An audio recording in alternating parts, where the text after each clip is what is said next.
Hi, I'm Emma from Choose to Grow, and I'm here to introduce my new podcast, Pivot Leadership. I sat down with Nick to ask me a few questions about what you can expect. I hope you enjoy it. So, hi Emma, how's it going? You okay? Yeah, I'm good, thanks. Good. Thank you for asking me to introduce this, or interview you for your own podcast. A bit funny. So first question, nice and easy. Just tell us all a little bit about yourself.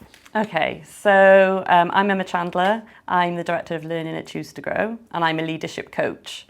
So I've been working in corporates now for the last 10 years, delivering leadership development programs, and we've had some great results. And I thought it was about time that I started to talk a bit more about the work that I do and the unique leadership program that we deliver called Pivot as part of my leadership podcast. And my aim is to create a community of leaders who want to learn about neuroscience and leadership and how they can combine that and make their workplaces great.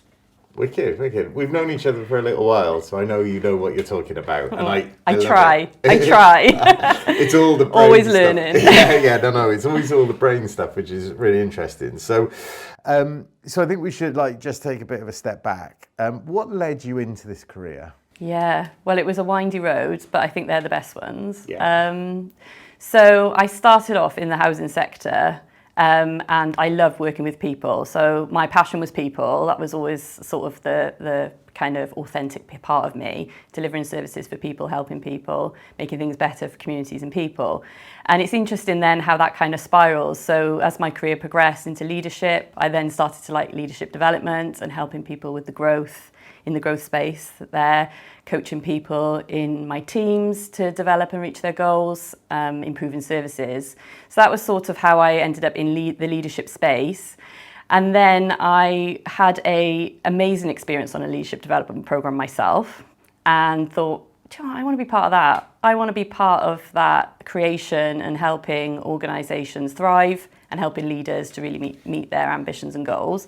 So I stepped out, took a bit of a punt, stepped out, followed my passion. I've always been very authentic. So if I feel like I see a direction for me, I just follow it. I'm quite brave in that way.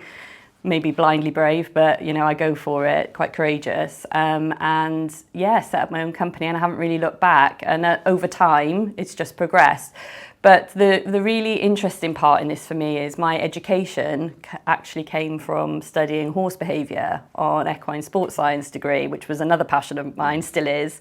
But as when I was younger, I always wanted to be a riding instructor all through school. Even when I was doing my GCSEs, it was like, no, I'm going to be a riding instructor. I don't really need to do GCSEs. I want to go and learn about horses. And it was that science that I didn't actually realise that I learnt then, that now I really bring into my practice now, studying human behaviour and the physiology side of things. And that's how the brain stuff came in, really. And now I'm aligning those two things, and I'm just so passionate about it, and I love it. Perfect. The horse thing. We spent a morning with Bob, haven't we? Yeah. I was blown away by it because I was like, what can a horse tell a human about emotional intelligence? And it turns out it's quite a lot. Yeah. We'll come back to that a little bit later. So the impression I get is this is something that you've always wanted to do, basically. Yeah, it's something that I've always wanted to do, but I probably didn't know I could do it or that I was going to do it. It was another coach that untapped the potential in me, which I'll be forever grateful for, and opened my eyes to what I could do. And that's just the journey, really. And now I'm doing that for other people. So I suppose this links into Pivot, because Pivot is all about changing your sort of mindset and the way that you maybe have been used to doing things. And it sounds like you pivoted in your own life. Yeah. But how did you come up with the Pivot leadership framework in the first place? Yeah, so that was a bit of innovation that came from disruption. So when we went through the pandemic, everything changed in the way that we were working. And for me, I spent a lot of time at home, as did everyone else, but I was thinking about how I could help leaders to still deliver great leadership in that remote setting. And the principles were coming through really strong in all the previous work that I'd done. So I'd been delivering a lot of other people's work, so other psychologists' work, but in my own style and making reference to their work. And I thought this was a great time, as an entrepreneur would, to think about creating my own work, still hanging on to some of the great stuff that's been done in the past, but bringing some new practice in. So I set about kind of working on that through that period. And the Pivot Leadership Programme was born, and it was first of all through the premise of getting everyone back to work and how we keep people engaged and get that inclusion up again, working in a new way. And looking after the brain health, because we all went through quite a savage mental health crisis through that process, didn't we? So there was a lot to think about in terms of managing how the brain worked then. So that's when we got together. You helped me with that, create what I would say is our first video creation, where we stepped out into the woods and talked about pivot and the brain and how we could help people with that. So that's how it started, but now it's evolved even further because we've delivered a number of programs in a number of different organisations across sectors. So it's not industry or sector specific, it's about pure leadership. And we're now really, organisations are finding it really useful in the face of change. So constant change is happening in organisations, and that tends to spiral leaders a little bit. So it's helping them, give them a framework to work to deliver great competencies in leadership that help people follow them through change. And that's where we're seeing we're making the biggest impact at the moment. Gotcha. Bit of a curveball, not from the scripted questions. Would you say that like the human brain is sort of set up to resist change? Yeah, it likes novelty. So it kind of, because we have evolved, we're looking for opportunity. We're always looking for horizon scanning, actually. So it does look for opportunity. But what it isn't great at is coping with the transition from the status quo to then that new state, if you like. So that's when things can get a bit wobbly. Yeah, no. And there are some leaders that I know that a bit wobbly. Yeah, so they have a great vision and they're like, they can see where we need to be, but actually then when we make that transition, it gets a bit wobbly. So there's 5 principles of pivot. Can you just explain what they mean?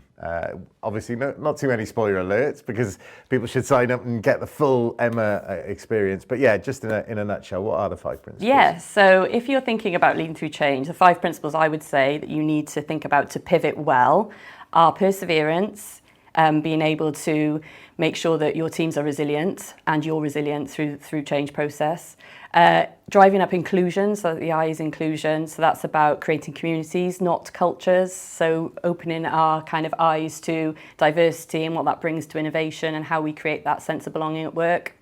The V is the value. So the value, how we teach leaders to demonstrate their value in a way that's not egotistical, but actually science-based led, that's going to attract people to want to work with them. And I think that's really important, because a lot of leaders spend a lot of time kind of influencing in their mind or over-influencing externally, and they don't quite get that right. So we teach our leaders on the Pivot Programme to demonstrate value from a kind of abundance place, and how we build confidence within that and overcome imposter syndrome. And then the O stands for optimize. So you need to be able to optimize your teams through change. You've still got to be able to do that great coaching and delivering on great coaching techniques. And knowing when we're looking for more grit from individuals so they can reach their full potential, but when we're working from a place of strength, or when people might need that grace period where their resilience is tested and actually we're overusing their energy and we need to look after them a bit more. So we teach our pivot leaders to kind of find the sweet spot within that, and that's working with how the brain responds to the leader in that environment. So the T is for trust, and that is about creating clarity and ambiguity. And we face a lot of ambiguity in the workplace. So leaders need to be able to do that when we're faced with change. And we teach leaders to have good authenticity through their leadership, lots of empathy and good logic in their communication. And when we do that we know that we have this kind of higher state of leadership and we can build trust. Also, we teach our leaders how to rebuild trust. And that's super important, because on a lot of programs, you just learn how to build the trust. But actually, that's not realistic. We often lose trust and we make mistakes as leaders, as we're all humans. So we teach on the program how to rebuild trust with that too. Oh, wicked. I love the community, not a culture thing, because I think that's so important, that any team that I've worked in and the most successful ones have always felt a bit more like a collaboration rather than one person's vision that everybody's following. So I love that. I think what's always endeared me about you and the Pivot Programme is that it's based in science and it's based in fact. Now, why is that so important in leadership training?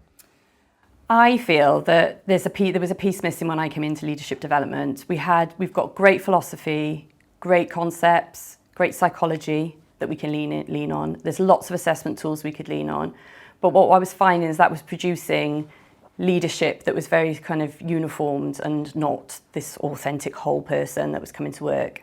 So for me, I felt there was a lot of basic science that was just being ignored about human connection, and particularly around the mental health crisis at work, how we're not actually just using the brain as it's set up to be used. So we are creating the problem, if you like, through our environmental and our leadership factors. And for me, it's super, super important that we get back to the basics around the human science and the relationship building. And that's kind of that was my experience from my education about how you build that relationship, person to animal, which I did with the equines, but then also person to person in the corporate world. And I just felt that was missing. So it's kind of the sprinkling on the top, and the science makes it happen, really, in the most natural way, right? Yeah. Okay, that sounds really, really cool. I do love a bit of science. The other thing that I think people always need is a little bit of, evidence and case study and stuff. So what are some of the outcomes that you've found from doing the Pivot program? What changes have you seen in leadership styles? So what we know is that 93% of our learners are telling us that our sessions are excellent, and that's the learning experience that they go through when they work with us. And we also know that 85% are telling us that they think that the program overall was excellent. So that's pretty neat in terms of experience.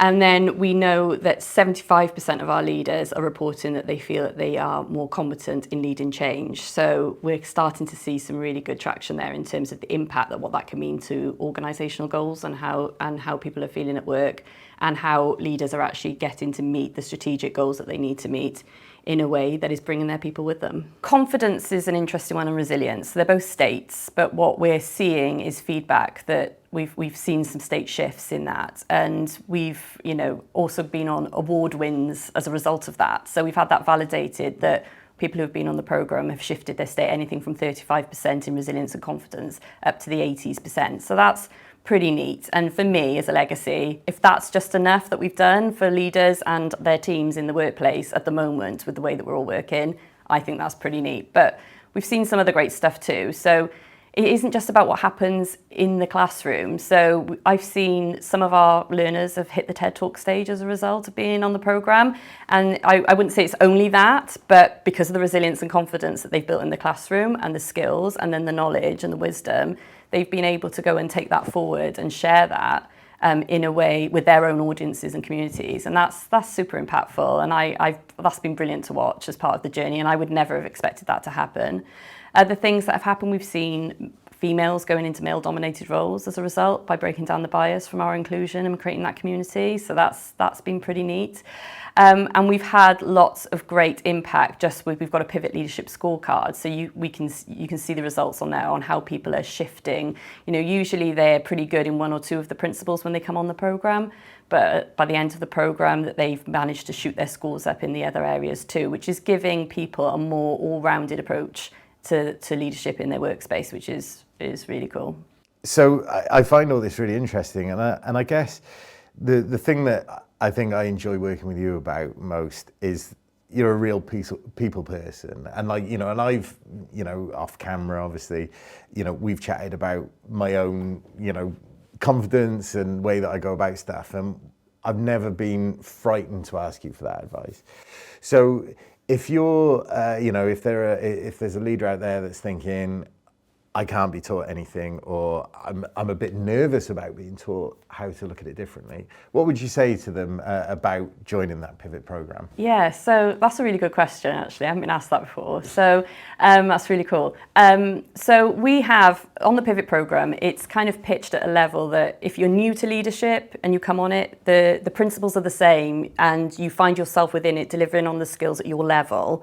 But it's also got a space for growth. So we've had senior leaders come on the programme who have been through multiple leadership development programmes throughout their career. So on one of our recent courses, there was a guy who was a senior leader who had been on a number of leadership development programmes in the past. So he was well qualified and is actually, working towards his exit and retirement. And he was like, I've done all this before, Emma. I don't want to really be part of it. I'm only going to be around for a few more years. But we had a great discussion about his role as a mentor on that, and how he would, and if I asked him to be open and just see what he thought. And he's really taken part in that experience, and I can see that he has taken on board some of the new neuroscience and the new principles, and he definitely he's got something from it. I mean, I don't know if he wants to admit that, but I could see that in him, and he's been a great asset to that program. So it just demonstrates that you can be a first-line leader or a senior leader, and you can still take something from it because of the science element that's woven in there. And because of the way that we've repurposed a lot of the models that are in there, they're very fresh. We've got our own kind of language that sits within it. When you're on a program, you are a pivot leader, and you kind of own that and work with that when you're in the space. We've got workplace missions, which are quite groovy. So rather than having homework, you're going out and practicing these skills that we're learning in the classroom back in the workplace and testing them out, and then coming back for coaching and support afterwards. So it's really practical. So there's nothing to really shy away from in terms of the intimidation around training. You don't have to be at a level to come on it. It's very open and accessible. And the way that it's delivered is done in a way to support the brain in itself, because why would we deliver learning that isn't brain friendly? So it's suitable for people who are neurodiverse. We've got lots of things on the program that are already embedded in that as part of the way that it's delivered to support people within that. So yeah, it's just got a lot to offer for everyone, really. So I just want to touch on something else that we talked about, was the equine training, which I find really, really interesting. So can you just, for the uninitiated, and I hold my hand up, I was one of those, can you just explain how does a horse relate to a manager in a large corporate? Yeah, so just for clarity, at the moment, there aren't any horses on the Pivot program. However, I am trying to integrate coaching experiences with impact. So at the moment, it's a separate entity in its own right. It's a product in its own right. But it doesn't mean to say that you couldn't combine those things. If you had a Pivot program and you wanted to think about building trust in a high impact way, working with equines is super, super powerful. And the reason for that is that they've got a high threat and reward response. So they're a flight animal. So they give you that amplified threat or reward response. But the beautiful thing about horses compared to humans is that they're actually very high on relationship. So they want to seek out, because they're a herd animal more so than we are, they want to seek out connection and relationship at every opportunity. And it's only until you trigger their flight response that they pull back. Now, what's the beautiful part in that is that they don't have a grudge mechanism, so that they wipe that blank, if you like. They're a bit like, what's the fish on Nemo that can't remember? Oh, yeah. What was that? Dory. Yeah. So they're a bit like that. They come into an experience and a relationship with you. If it breaks, they move on for a moment, recover, assess their environment, chill, and then they'll come back and look for you again. So they're very forgiving, but not great for them.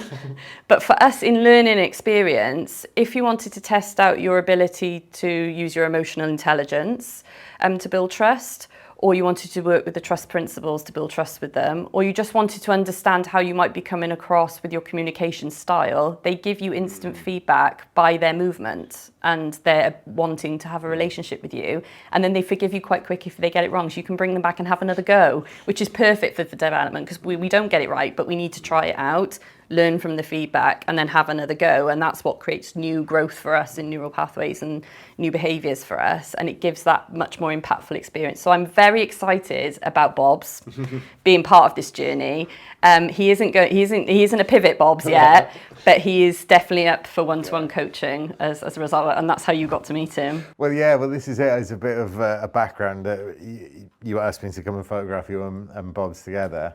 And I waltzed into it thinking, it's a horse. What does a horse know? And within about 10 minutes, he'd squarely put me in my place and had me grovelling out of his hoof, which was quite amazing. Because I think everything that you said, like the quick recycling of the relationships and stuff, you could easily see it happening, and for me it was quite interesting, because obviously when I'm working, I have a certain way that I communicate with people and things, and I always thought it worked until I met Bob, and then I've had to rethink it since then. So it's really, really interesting. Of course, we're talking about leaders, and I think one of the misconceptions, and correct me if I'm wrong, because obviously you're the expert, I'm not, but a leader can be anything from the C-suite right up to sort of middle management, I suppose. Would that be right? Yes, yeah. So we've got an Aspiring Leaders program that we have for people who want to get into leadership and first-time leaders. Once you've kind of done that kind of foundation level, then anyone from that level up to C-suite can pivot. Perfect. So obviously this is the introduction to the podcast series, which I'm super excited about. I haven't bothered with Stephen Bartlett's Diary of a CEO, but I will bother with Emma Chandler's Pivot podcast. Although that will change if Stephen wants to come and be interviewed by me. I'm sort of a CEO. Unless never say never, right? Because if he wants to talk about pivot leadership, I'm there. Exactly. Yeah. So there we are, Stephen. Let's get you and Emma in the room on a podcast. So with the podcast series, what are you going to be doing with that? What are you going to be chatting about with your guests? Yeah. So the aim is to bring the principles to life. I want it to be very real, organic, short, so people can access it quite quickly, maybe on the drive into work, I imagine that happening, or when they're winding down at the end of the day. And it's an opportunity for leaders in the corporate world to access my thinking and the content without actually having to come on a program, because not all organizations are running programs for various reasons. So I want the pivot principles to be accessible, because they are life-changing and they have a huge impact on people's careers and just on their daily experience at work. So for me, it's about giving something back to that community and making sure that everyone can access that. So the idea is that each episode we will talk about one of the principles, and I will have a guest on there who I have networked with, experienced, and I'll be tapping into all of my kind of networks and resources, and I'm open to people who want to come on. So if they want to approach me about that would be great, to talk about how they've demonstrated leadership in that principle. So for example, perseverance. Bring something real where you can show how focusing on building perseverance skills and resilience has really supported your team to achieve goals, and how it's impacted on your leadership, and how it's made your place a great place to work. So we want to share that best practice, and I'll be kind of asking the questions about that. It's an opportunity for me to learn too, and it's an opportunity to kind of just share the word about pivot. Cool. And where can people find the Pivot podcasts? Yeah. So it will be on all of the channels where you can get all of your podcasts. So that's going to be really great. And then we'll have it on my website, and we'll be sharing it all across social media in all the bite-sized shorts too. So you'll be able to click in and access it there. So if you follow me on Instagram or LinkedIn, that's where you're most likely to get the access to those links. Perfect. Well, Emma, we better wrap it up there. Thank you very much for introducing the Pivot podcast, and can't wait for the first episode. So thanks a lot for that. That's cool. Thank you.